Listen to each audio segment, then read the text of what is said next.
Kryetari i komunës së Tetovës, Bilal Kasami, ka njoftuar se për 3 vjet borxhi i komunës së Tetovës së bashku me ndërmarrjet publike është ulur afër 9 milion euro. Kasami tha se borxhet përveç në komunë janë ulur edhe në institucione të tjera si çerdhe, shkolla dhe ndërmarrje.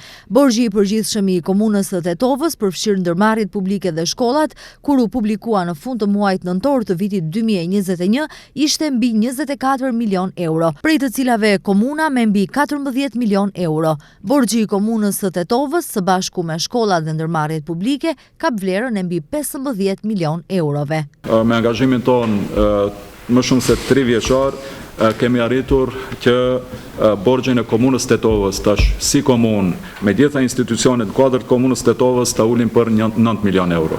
Pra nga 24 milion sa identifikuam nga momenti i ardhjes tonë në kryet komunës, tani për momentin borxhi i komunës bashkë me institucionet tjera, shkollat, çerdhet dhe ndërmarrjet komunale është 15 milion e 310 mijë euro.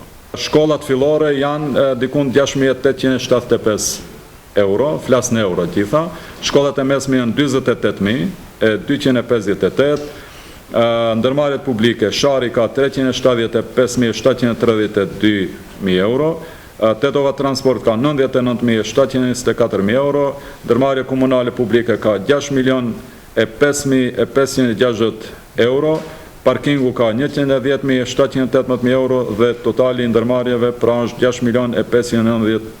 6.591.734 euro dhe komuna ka 8.558.551 euro. Ndryshe, komuna e Tetovës vazhdon të mbetet një nga institucionet publike me borxhin më të madh në vend.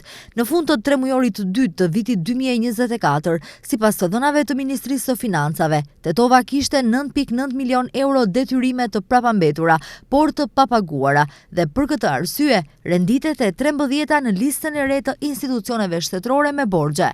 Puna jon nuk mbaron këtu. Krahas uljes së borxhit, ne nuk hoqëm dorë nga investimet, nuk pranuam që zhvillimi i qytetit të mbetej peng i krizës financiare, ndërtuam, rinovuam dhe modernizuam, nga shkollat ku edukohen fëmijët tanë tek çerdhet ku rriten me dashuri brezat e ardhshëm, theksuan nga komuna e Tetovës.